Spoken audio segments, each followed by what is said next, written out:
What up, gangsters? Just taking a walk and talking about difficult astrological placements. Now, disclaimer, I'm in no way hating on anyone. If anything, I'm just showing my objective understanding for people who have these placements and really deep sympathy for them, because some placements are better than others. Some are worse, generally speaking, like at least in their isolated state. But people have an internal balance. Okay, there's always going to be something else in someone's chart to balance, that's good, to balance out the bad.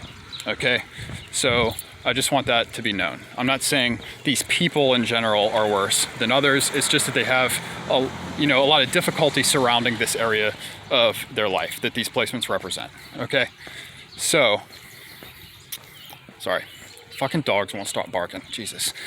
So anyway, and also one more thing.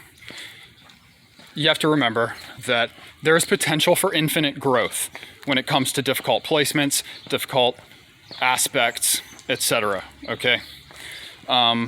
With squares, it's about learning how to draw boundaries around things and avoid what you should avoid, what's not going to serve you. With oppositions, it's about integrating shadow energies. Okay. So difficult doesn't imply bad. Okay. Anyway, first one that you may not think about. Leo Sun. Difficult placement. Okay. It's not right or wrong for Leos to have a desire to be the center of attention. It's just how they are. Okay. And very often that desire is not fulfilled. And so they are often left with a void in friendships, in relationships, because they're not being put first. You know, the men are kings who want a queen, the women are queens who want a king. And this is very difficult for relationships, for friendships. It's hard for them to find the right context through which they can express themselves and, see themselves, identify themselves in the way that they want to be identified and be justified in that, okay? So Leo Sun, they do come off as confident, and very often it is a compensation for insecurity. It's not a bad placement, it's just a difficult one. And that's all there is to it, man.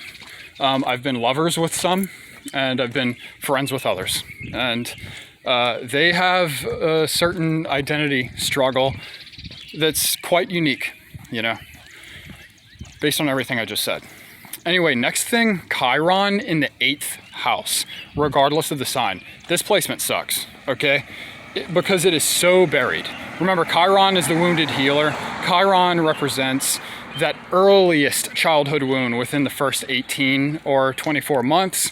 And in the 8th house, it's going to show up as something that one or both parents subconsciously projected onto you regarding their deepest repressed insecurities, their weaknesses, their struggles with, say, substances, with their fears surrounding death and mortality and rebirth too, and any substance abuse, any, sex as a weapon. Women with this placement really need to be careful about how they raise their children, especially their daughters. They have great potential to wound their daughters and to pass along these bad behaviors, these bad habits of using sex as a weapon to their kids. And the girls will copy that behavior, and the boys will seek relationships that are just toxic and not healthy. So Chiron in the 8th, Chiron is very important to unpack. You have to find out what those, subconscious earliest issues of conditioning are, and try to, work through those.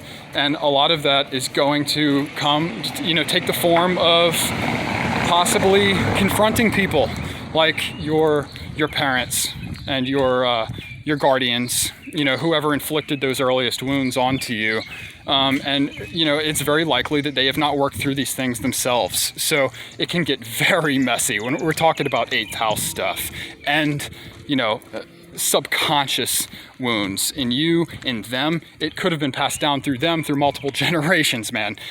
Chiron in the 8th is really tough. The earlier you can tackle any Chiron placement, but especially the 8th house, the better and the happier you will be.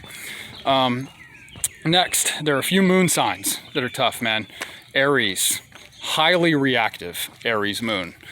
Internally, very reactive, very fiery.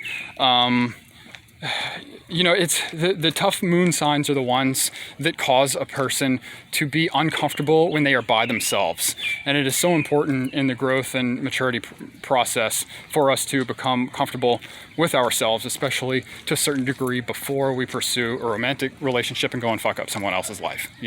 Aries moon, very tough. So is Scorpio moon, and I think there was one other, Cancer moon. I would say those are the toughest moon signs to have, because they, in their own ways, and if you know enough about these general signs, then you can imagine whether or not you know anybody with these placements. But it's those styles of behavior and expression that show up internally for these people.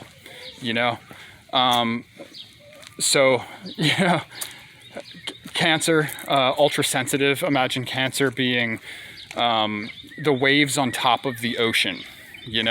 A Cancer moon person is constantly searching for more depth within themselves, and it causes them a lot of existential anxieties. Aries moon is just highly reactive and it has trouble, spending time alone. And but again, once they learn to deal with this, a tremendous amount of growth can come from it. So I'm not saying that they're wholly bad. There's a lot of potential for growth here, but they're very difficult and it sucks to live with. Scorpio moon, dude, probably the most self-sabotaging placement in the whole zodiac, especially if it's at home in the 8th house or something like that. But at least if it's in the 8th house, it'll show up.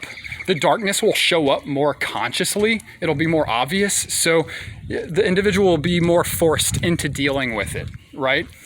So anyway, those are just a few very difficult placements that I see that really sucks to have. I'm not saying that that you're doomed if you have these placements. It's just that there's a lot that you're going to have to work on.